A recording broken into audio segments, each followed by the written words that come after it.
and she went down like Cool Runnings. This podcast contains graphic descriptions that some listeners may find disturbing. Listener discretion is advised. Now, with that being said, welcome to the Mortal Musings podcast. Right, let's do this.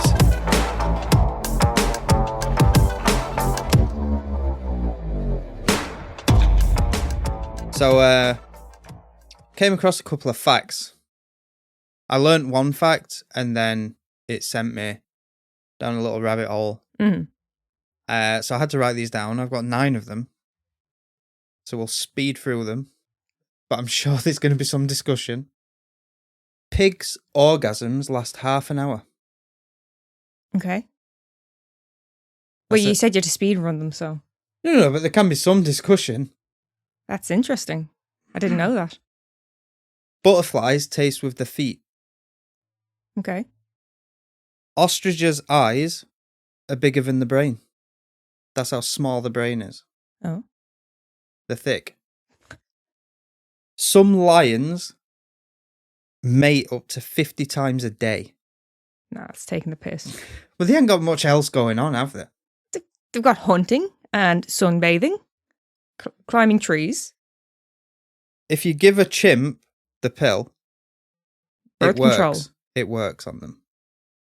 Okay. Now, how the fuck they know that scares me. Well, you know. You know, was you on giving it to Travis? You leave Travis Oh, out no, of this. no, because he's a male. He is, yeah. Winston Churchill Mm-hmm. was born in a pub toilet. No? No. Oysters are trans. Like, an oyster, throughout its lifetime, will switch... Intersex. will switch genders. It's more in the category of intersex, though, isn't it? What? Would that not count as intersex? Would that not be the category? I don't... Maybe. Maybe I didn't mean trans. Can be male or female whenever it wants. Okay. Not mad. Yeah. And this one I thought you would really love. All polar bears are left-handed. Yes. Okay, lads, if we haven't brought up before, I am left-handed. This is my story. I am left-handed, and I mean, if you're not left-handed, you don't realize how much you get shit on for being left-handed. Like, it's... Right-handed people are mean. They are vicious. They really are. The amount of shit I've had said to me simply because I'm left-handed. Yeah. I don't believe you, but I went to school with people left-handed. They didn't get treated any different. They didn't. No. I don't believe you for a second. Like, they struggled with scissors and stuff. The world is not made for people like me. So, out of them, which was your favourite? Polar bears, left-handed. I thought it would be. Well, actually, what the fuck is... I thought Winston Churchill would be a favourite, actually. Don't give a shit about him. What I was going to ask you, how did he come into it? I can't remember. They were all animals, were they not? And then you just were like, oh yeah, Winston Churchill was burning a shithouse. That was the first one I'd got. I might have been listening to a podcast or something and heard one, and then I was searching up about that, and then I just started searching up different ones. I just thought I'd write them down to let you and the other listeners learn some new facts. Well, I appreciate it because it's always good to learn. And I think from our episode on Timothy Treadwell and our shockingly bad knowledge on bears, yeah, we need all the information we can get. Yeah. Yeah, we actually had people messaging to give us information on the different bears and which ones can be around you and what to do with one bear and what to do with the other bear. Yeah, I can't quite remember how it went, but there was like a little... Black bear, it would make thing. yourself bigger, weren't it? Or something. I don't remember. Well, I will try and find some more facts. About Winston Churchill or about animals? Or could it be anything? Anything, okay. Like, I think out of them, the one what impressed me the most... Did you double check any of them, or did you literally go onto like a BuzzFeed and be like, oh... It might have been BuzzFeed.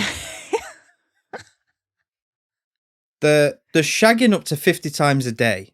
Now that's taking the piss. That's excessive. No, that's ridiculous. Like, that must be ready to drop off. Red Raw. That's some usage, that. Mm. But then again, theirs is really quick, isn't it? It's literally a couple of pumps done. I don't know. Well, you've watched National Geographic. Not to the same extent you or my father have. They don't exactly do foreplay. No, it's basically assault. Well, on that note, we'll move on to today's episode. So, what are you telling me today? I'm going to bring the tone down. Of course you are. Today, we're going to be talking about a case of extreme cruelty and neglect. We're going to be talking about the death of Timothy Ferguson. On the 6th of July, 2022, at approximately 6:30 a.m, police arrive at the home of Shonda.Our. She had called the police and told them that her son wasn't breathing. The police arrive, and once inside the home, they make their way to the basement, where they find the body of 15-year-old Timothy Ferguson, weighing just 69 pounds with bruising on his body. Timothy was dressed in ill-fitting clothes and laid on the floor. That same day, Timothy's mother Shonda was arrested.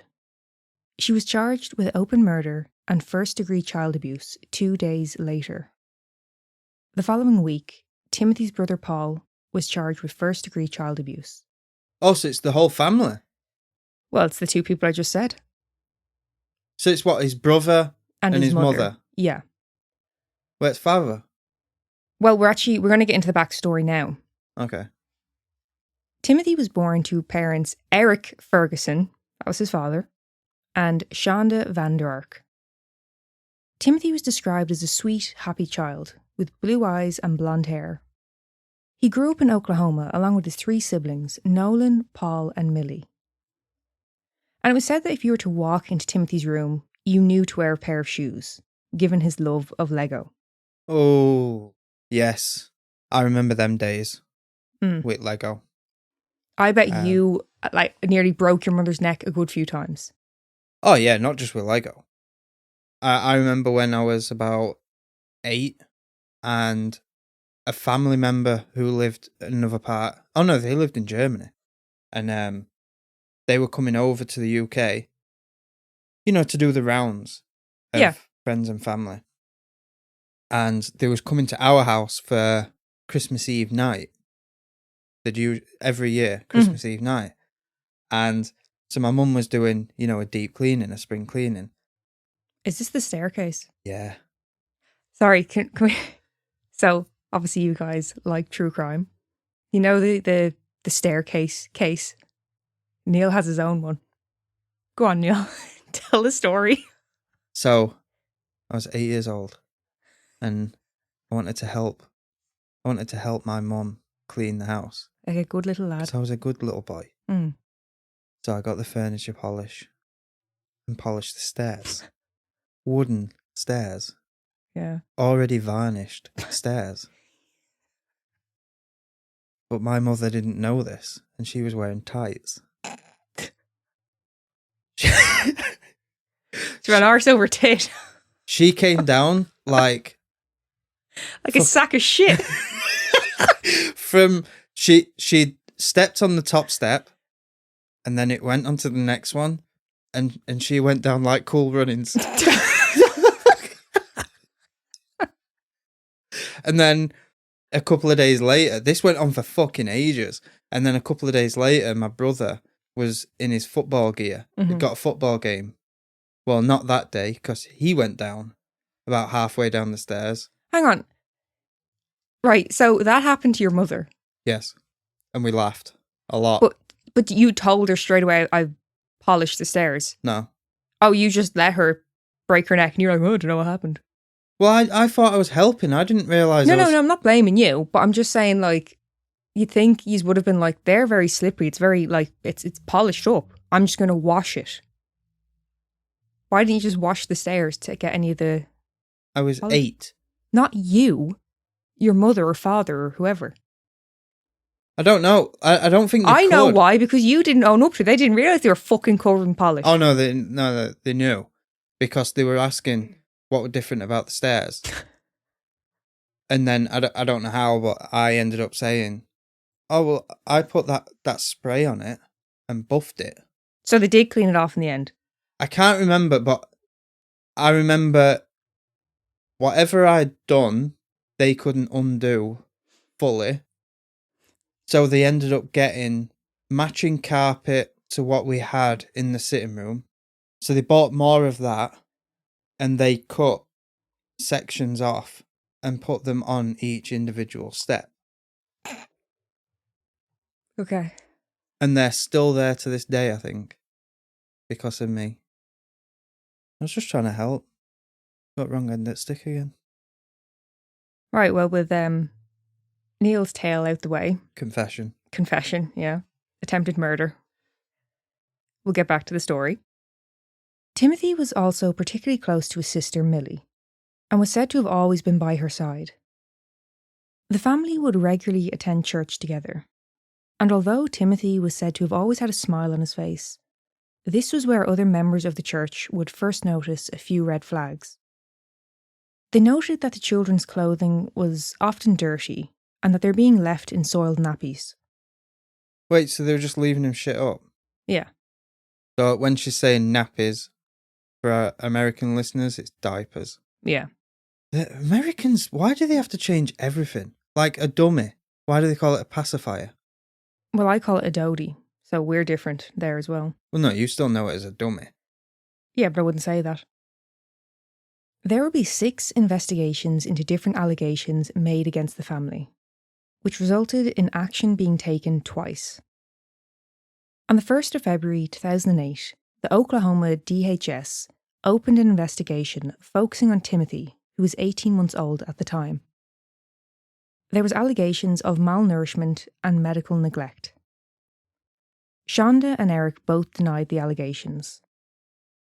But once a caseworker had visited the family, they noted that Timothy seemed unhealthy and underweight.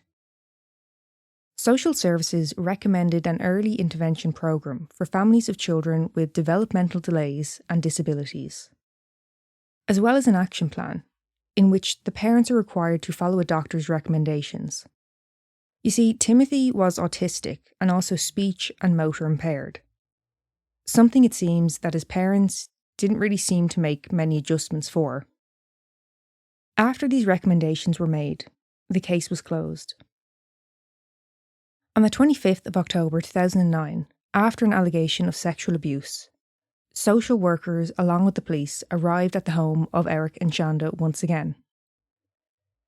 After entering the home, they noticed how unsanitary the environment was, not just for children, but in general. The carpets were covered in both animal and human feces. Fucking hell. Now, understandably, the social workers, as well as the police, wanted to get the children out of the house immediately. But they were unable to do so without a court date. Sorry, how can you just sit with literal shit? Mm-hmm. How? I know. The smell. Fucking hell, Ty went in his litter tray last night. I nearly died. The following morning, authorities came back with a signed order to take the children out of the home. But overnight, the home had been scrubbed clean. Apart from a lingering odour, the home was immaculate. But it was too little, too late. The children were removed from the home and placed into foster care. Good. Case closed. Well, you say good, but at the end of it, it's still very traumatic for children to have to go through that. Oh, yeah. No, but it's better for them. Well, of course, with most cases of family law, wherever possible and safe to do so, the hope is for the family to be reunited. And that was the case here. It was what Eric and Shonda had both stated that they wanted. And what the judge stated was the goal of all of this, provided the children's parents can meet the standards that were expected of them. Eric and Shonda attended parenting classes and counselling. Eric knew he had fucked up and was now working to regain custody of his kids, and he completed all of the courses he had been enrolled in. So is this going the way I think it's going? The father fucked up his ideas, but the mother didn't? Yes. Upon completion, caseworkers recommended that his children be returned to his home, After 3 months, on the 19th of January 2012, the kids were back with their father. Millie stated, quote, "I was so excited when my dad told me I'd be coming home and staying home." Now, Sean, on the other hand, had dropped out of the programmes. Their priorities seemed to have been very different and would result in them filing for divorce. Shonda would be granted 3 hours of supervised visits each month. 3 hours a month? Mm-hmm. The Oklahoma DHS recommended that Shonda's parental rights be terminated. However, Shonda agreed to move out of the home, and to Eric having full custody of their children, and her rights were never officially terminated. Eric would go on to remarry a woman named Patricia, who would raise the children along with him. Shonda also remarried and had another baby. Fucking hell. In 2014, Shonda and her husband Adam and newborn baby relocated to Michigan. By now, Shonda's relationship with her other children was pretty much non-existent. So, jumping forward to 2021, Patricia was beginning to struggle to care for Timothy and any additional needs that he had. I can only assume Eric was possibly working longer hours during this time and Patricia did the majority of the caring for the children. Yeah. Whatever the case may be, the decision was made to send Timothy to live with Shonda in Michigan, which was also going against a court order. Remember, she was only supposed to have supervised visits. But the problem is, the courts rely on the parents to follow the rules and report anything wrong. In this case, it was both parents who were in agreement over the arrangement. But anyway, on the 27th of May, 2021, Timothy was sent to live with his mother in North Shores, Michigan. His older brother Paul, who was now an adult, and he was also currently living with his mother at this time. A few months after Timothy had moved to live with his mother, he attended a wedding where he saw his other family members. His sister recalled that he was his usual happy, cheerful self, and his weight was of no concern at this time. But the reality was that Timothy did not attend school while in Shonda's care. He was homeschooled instead. There also wasn't any records of him ever being taken to a doctor during this time. Now, to do with the homeschooling, not that there's anything wrong with it, of course, but given the situation, it seems as though she was really trying to isolate him from the outside world. He was literally not allowed to leave the house, only to walk the dogs, and that was still in the backyard, out of sight. She had also stopped giving Timothy his medication. Things really began to spiral around January 22, around 8 months after Timothy's arrival. This was when Shonda's husband Adam suffered a stroke, and he moved back into the care of his parents. With Adam now out of the house, Shonda was left to her own devices. So, I mean, to do whatever the fuck she wanted. So basically, this is when it really goes to shit then. Yeah. Timothy had already been alienated from the outside world. We're now going to talk about some of the things that Timothy was subjected to at the hands of his mother and older brother, the two people who should have been there to protect and care for him. Inside the home, handcuffs were found in the bathroom, as well as a bottle of Elijah's Extreme Regret hot sauce. The fuck were they doing with that in the bathroom? It was part of his punishment. Sean had actually specifically ordered that particular hot sauce due to its high Scoville rating. Fucking hell. The fridge and food cupboards were locked. There were cameras and motion sensors positioned throughout the home. Timothy was also deprived of sleep. When he was allowed to rest, he was forced to sleep inside a closet, which they referred to as the small room, with nothing to cover him but a tarp, which had since become stained from urine. This room was also monitored by a camera while he slept, as well as being fitted with motion sensors. There was even restrictions to his movement while in the closet. So they've got money? No. So they've got all these cameras, motion sensors. It's not expensive. She was literally just buying them off Amazon. What motion sensors would be? I don't think they are particularly not nowadays, it's easy to get. So, like I said, his restrictions were even limited while in the closet. Yeah. He was to kneel in the corner against the wall with his hands on his head. And this could go on for hours or even overnight. Fucking hell. Timothy would also be forced to wear a vibration detector on the belt loop of his trousers, as well as handcuffs and zip ties. Wait, handcuffs and zip ties? Yeah, either or, like. I'm going to say, fucking hell. Timothy was limited with his bathroom times as well.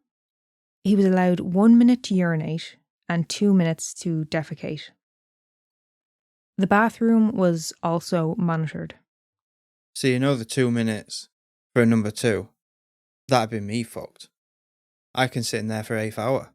Yeah. I don't know what you're doing in there. What?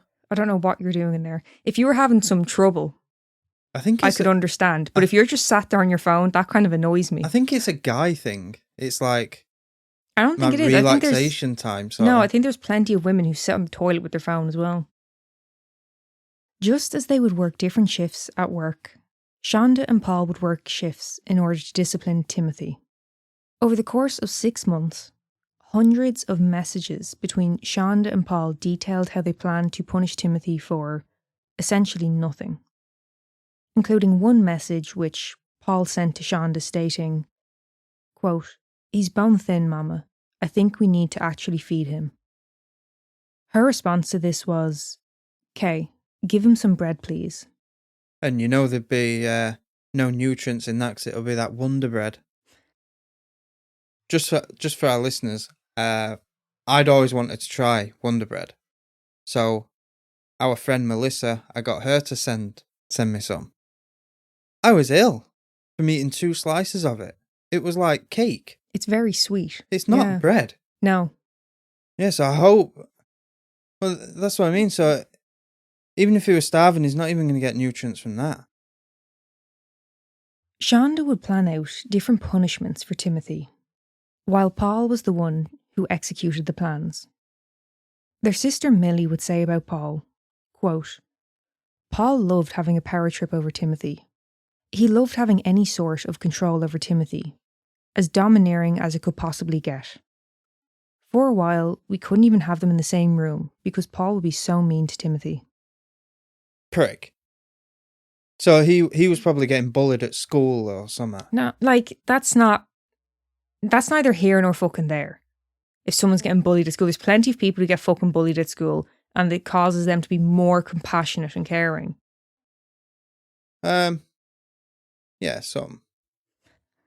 Agree to disagree. And then some go to, be a cop just so they can be a prick. I think this. What? We're both thinking about someone in particular here, aren't we? I think, yeah, of course, there are times where, someone has been hurt and they lash out at someone else in whatever way. I understand that. But this is extreme. Yeah. This is abuse. This isn't picking on your sibling. You know what I mean? Yeah.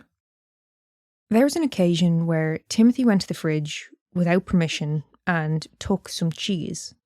How dare he? He was forced into an ice bath as punishment. If I took your can of squirty cheese again, lace up. So one of our patrons in America, Rhonda, sent Ron, Mama Mortal sent us squirty cheese. I'm not into it. Any sort of fake cheese. Yeah, but even if you were, I would growl at you if you went near it. That's what I mean. If I went in the fridge and took that, yeah, I'm fucked. Yeah, no good. Another time, Timothy ate a leftover crust from a burger bun. Shonda forced him to purge what he'd eaten. Fucking hell. The only food that Timothy received was hot sauce poured directly into his mouth or bread that had been soaked in hot sauce. This went on for months. Months of being deprived food, water, clothing, bedding. The list goes on. It was said that Paul would occasionally sneak peanut butter and jelly sandwiches to Timothy. So Paul had it seems as though Paul had some level of, this isn't right. Yeah. We need to do something here. So is it more with Paul when he's having a bad day, he takes it out on Timothy? Look, Paul's a piece of shit. He's still doing these things. But there's, Shonda is the master manipulator. Yeah. It's the same as when we covered Blanche. It was her mother doing it, but her brother was a piece of shit. Yes. Yeah. Basically, yeah. I think if I remember correctly, I said he wants stringing up by his bollocks. The house itself was putrid. Used nappies littered the floor. Diapers. Discarded food wrappers were strewn about. And feces smeared on door handles. Shit. Wait, shit on door handles? Mm-hmm. Why? Well, if Timothy wasn't allowed to use the bathrooms properly, maybe if he'd had an accident and then was trying to get out or something, Okay. I don't know what the actual situation was. During their extensive conversations about different ways to torture Timothy, one of Shonda's requests was for Paul to apply hot sauce to Timothy's genitals, which Paul refused to do. Do you know what's like, the more you think about it, the more sickening it is? So she's neglecting the child. Mm-hmm. Like restricting his bathroom time and stuff like that. Yeah. So then when he has an accident, she'll punish him. Yes. That's so fucked up. Mm-hmm. It's like you've caused that, and then you're punishing him for what you've done. Yeah, a lot of Shonda's reasoning later on. Reasoning. A lot of her reasoning after the fact would kind of be like, Timothy was difficult to deal with. He was difficult to care for. Like, to do with his bed or lack of bed and bedding and everything, was that he kept undoing bolts on his bed, that he had torn up his mattress. So they just took the whole thing out of there, and she said, I couldn't afford to replace it and all of this. And it's like, that's an extreme leap. Yeah. I understand you may have some difficulties, and especially, after the stroke with her husband and all that, it was a hard time for the family. But how do we get from, oh my God, he's destroyed his bed, to I'm going to literally only feed you hot sauce, bread, I'm going to give you an ice bath if you eat anything else, I'm going to make you fucking stand or kneel on your fucking, on your knees, kneel against the corner overnight. Like, you got 2 minutes to shit. Yeah. The fuck has that got to do with anything? The morning that the police were called to the home, Timothy had been left nude, with the exception of adult incontinence underwear, and he'd been hastily dressed by his mother and brother right before the police were called. Timothy's cause of death was determined to be a combination of malnourishment and hypothermia. Malnourishment, of course, due to the lack of food he was consuming. Yeah. And hypothermia due to the ice baths, which Timothy was subjected to right up to the day before he had died. The reason why Timothy had been subjected to an ice bath on the 5th of July was because Paul was struggling to wake him up. Shonda instructed Paul to place him into an ice bath. And at this point, Timothy was so weak, he couldn't walk, he's not talking. So Paul drags him from the closet and into the bathroom. That's the level this got to. See, he physically can't lift his body, and she's still like, yeah, do this. And Paul is still following through on it. So, like we mentioned earlier, Shonda was arrested the same day she had called the police to tell them that her 15-year-old son was dead in her home. And Paul was arrested the following week. In December 2022, Shonda stood trial in the courthouse where she had been previously employed. She had previously worked there as a law clerk for a circuit court judge. She had graduated from law school, second in her class. She had passed the bar exam on her first try, but she was never sworn in as an attorney due to the difficulties that the family had faced after her husband's stroke. So, Shonda could have had a promising career if she wasn't such a twisted fuck. Yeah. During her trial, Shonda was shown a picture of Timothy's malnourished body. She was said to have vomited at the sight of it. Her daughter Millie believes this was nothing more than an act. Must have been. Quote, she didn't vomit the time she saw him before, but as soon as the cameras pointed at her, she'll do anything to make herself look like a decent person. That's what I was going to say. She wouldn't have vomited while she did it. Exactly. She is the one who caused his body to look like that. Now, Paul also testified against his mother.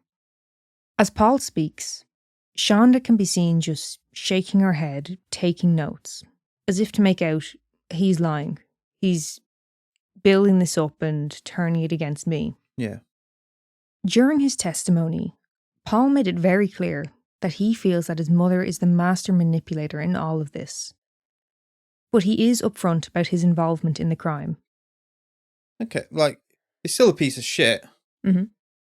But I believe him. I do, yeah. She is the main one. Yeah.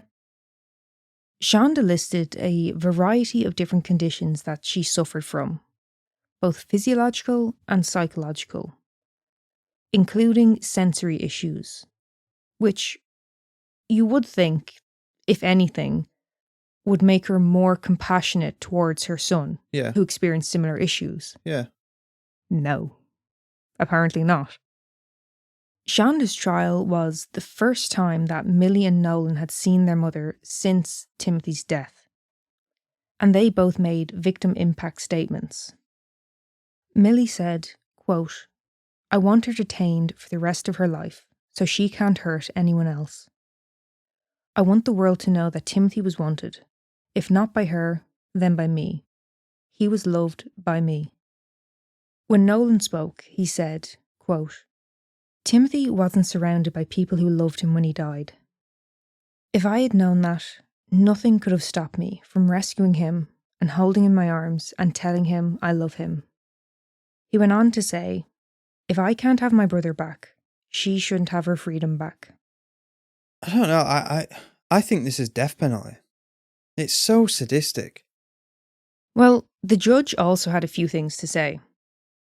He noted the abuse that Timothy had gone through and the effect that it had had on his body, likening his appearance to that of a victim of the Holocaust. Fucking hell. Quote, I'm not going to let you hide in the darkness anymore. People know what you are now. I can't wrap my mind of how someone could do something so horrific, not just to another human being, but their own child.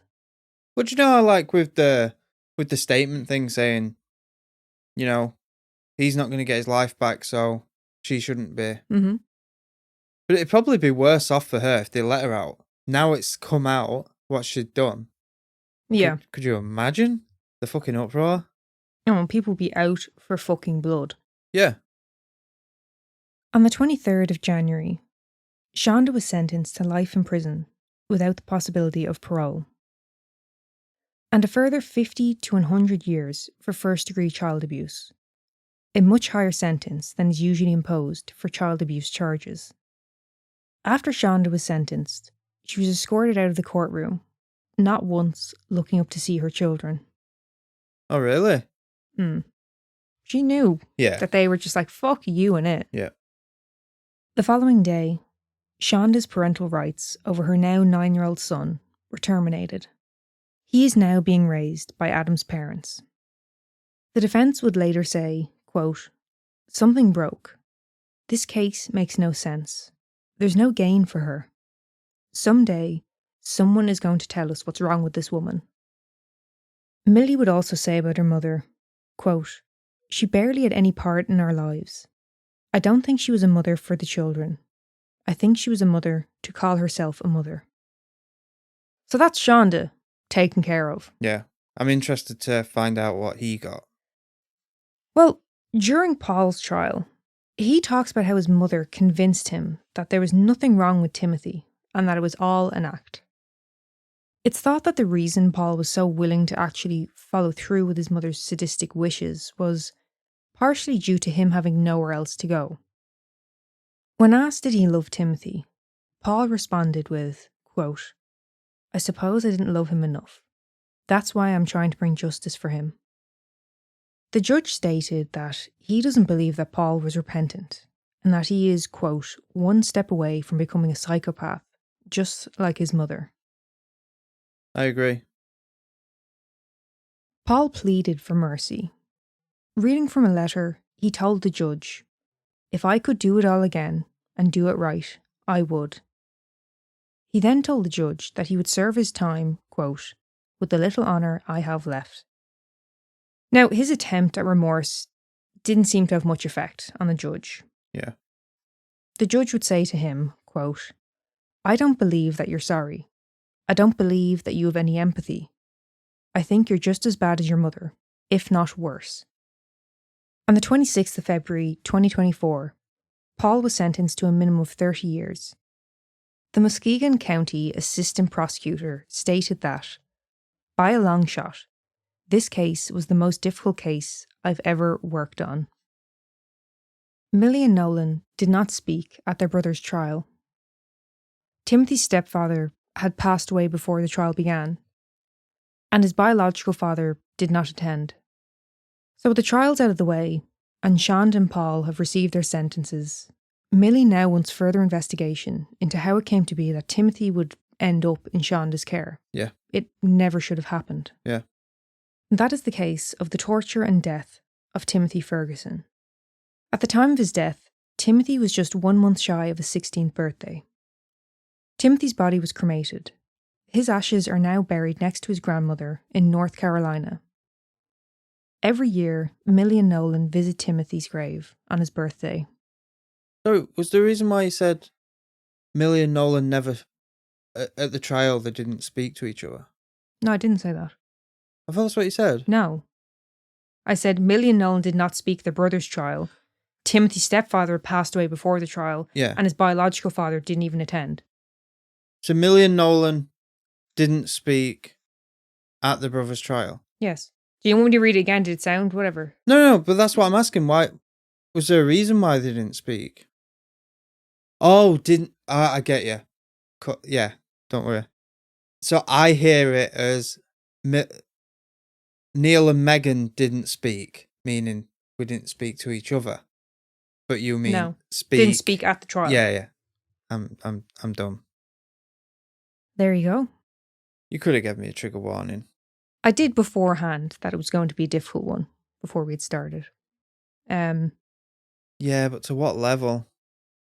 That was I'm sorry if I was quieter than usual, but no, I completely understand. There's some things where it's very hard to have conversation on because there's no justifying anything. yeah, There's nothing to say yeah. on a matter of time. You know what I mean? But it needed telling. Yeah. I'll show you a picture of Timothy. So this is a picture of Paul, Millie, and then Timothy is the smallest one. Nolan's not in there. I don't know where Nolan is. Oh, little fucker. Like, that's him when he was really young. Like, look at the little face. Yeah. But then again, evil. I was going to say he's got blonde hair and blue eyes, so you probably think he's evil. No, the evil. mother. Yeah, poor little fucker. You know, and you know the thing I take from this. I thought I had it bad. You know what I mean? No, I know what you mean. It's very easy to. Every kid does. It's very easy to moan and bitch about different things, and then when you actually think about it and you put it into perspective and you go, "Well, do you know what? Yeah, you know what my I mean? life's not so bad." Mm-hmm. The worst Timothy should have had is his parents shouting at him because they've stepped on another piece of fucking Lego. Yeah. Right, so I've got one more job for you. You've got to bring us up on a high for a close. So please tell me you have a funny oddity, like a good oddity. I do have a good one. Now, Neil, you actually know this. Do I? Yeah, you do. So we're going to talk about Frank Hayes. Frank Hayes? Mm-hmm. Why do I know that name? So Frank Hayes, originally from Ireland, was a horse trainer and jockey. Oh, fucking Frank. Frankie. Yeah. No, this is a good one. On the 4th of July, 1923, Frank competed in a steeplechase race at Belmont Park in New York. The horse he would be riding on that day was called Sweet Kiss. And Sweet Kiss had 20-1 odds. So not great. No. Well, it's great if you fucking win with that. Yeah. But the odds are against you. Yeah. That's why you say that. Yes. That's where that came from.